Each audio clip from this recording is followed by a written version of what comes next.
ایاک نعبد، اے اللہ ہم خاص تیری ہی عبادت کرتے ہیں، وَإِيَّاكَ نَسْتَعِينُ اور خاص تجھ ہی سے مدد مانگتے ہیں۔ یہ سورہ مبارکہ چونکہ سورۃ الدعا بھی ہے، اس میں دعا مانگنے کا طریقہ سکھایا گیا ہے، مناجات ہے، سورہ سوال ہے، تعلیم المسئلہ ہے۔ اس سورہ مبارکہ کے نام حدیث مبارکہ میں بیان کیے گئے۔ تعلیم المسئلہ، اس میں مسائل سکھائے گئے۔ یہ جو آیت ہے ایاک نعبد و ایاک نستعین، اس آیت مبارکہ میں آ کر کئی لوگوں کو کنفیوژن ہوتی ہے اور وہ سمجھتے ہیں کہ عبادت جس کی جائے گی صرف مدد اسی سے مانگی جائے گی۔ دیکھیے یاد رکھیے، ایاک نعبد و ایاک نستعین، اس کے کئی جوابات دیے جا سکتے ہیں۔ چونکہ ہمارے پاس وقت مختصر ہے اور جو آج بخاری مسجد کھارا در میں تراویح میں پڑھا گیا ہے، ہم انشاءاللہ اس کی تفسیر سماعت کریں گے، تو کوشش ہے کہ زیادہ سے زیادہ ہم قرآن سمجھ سکیں، تو اس لیے مختصراً عرض کروں گا کہ اس سورہ مبارکہ میں دو چیزیں بیان کی گئی، عبادت اور مدد۔ نعبد نستعین، اللہ ہم تیری ہی عبادت کرتے ہیں اور تجھ ہی سے مدد مانگتے ہیں۔ عبادت اور تعظیم دو چیزیں قرآن میں بیان کی گئی۔ عبادت کسے کہتے ہیں؟ عبادت کسے کہتے ہیں؟ مفسرین شاہ فرماتے ہیں عبادت کا معنی یہ ہے اقصی غایت التعظیم، کہ جہاں تعظیم کی انتہا ہو جائے بس وہ عبادت ہے۔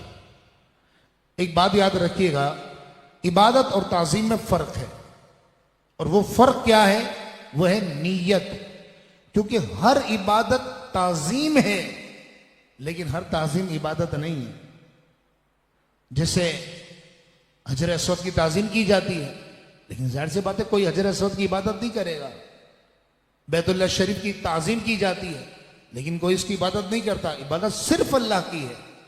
تو یہ یاد رکھیے کہ شیطان بڑا مکار ہے، بڑا عیار ہے، وہ جھانسا دیتا ہے، بولتا ہے صرف عبادت اللہ کی ہے تو مدد بھی اللہ سے مانگنی جائے۔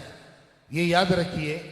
اور جب ہم کہتے ہیں کہ جب عبادت اور تعظیم الگ الگ ہو گئے، کہ عبادت صرف اللہ کی ہے لیکن تعظیم بڑوں کی جاتی ہے، استادوں کی جاتی ہے، ماں باپ کی جاتی ہے، پیر و مرشد کی جاتی ہے، اور معززین کی جاتی ہے، لیکن ظاہر سی بات ہے عبادت صرف اللہ کے لیے۔ وقت مختصر ہے، بس ایک بات اور کر کے پھر آگے چلتے ہیں۔ دیکھیے قرآن مجید فرقان حمید کا ایک مزاج ہے، جسے ہمارا کلام ہوتا ہے آگے پیچھے ہو جاتا ہے، ہمیں کوئی بات ایک بار کرنی تھی ہم دو بار کر دیتے ہیں، کوئی دو بار کرنی چاہیے تھی لیکن اس کو ایک بار کرتے ہیں، ایسا ہوتا ہے۔ لیکن اللہ کا کلام ان چیزوں سے پاک ہے۔ اس سورہ مبارکہ میں اس آیت میں ایاک نعبد و ایاک نستعین، ایاک اسی ایک آیت میں دو مرتبہ آیا ہے۔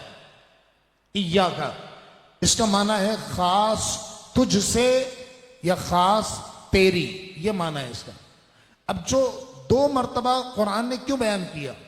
مفسرین بڑا ہی پیارا نقطہ ارشاد فرماتے ہیں کہ ایک مرتبہ ایاک کا جو فائدہ دے رہا ہے دوسری مرتبہ بھی وہی فائدہ دے رہا ہے، تو ایک مرتبہ بیان کر دیا جاتا۔ یہ دو مرتبہ کیوں لایا گیا، کیوں بیان کیا گیا؟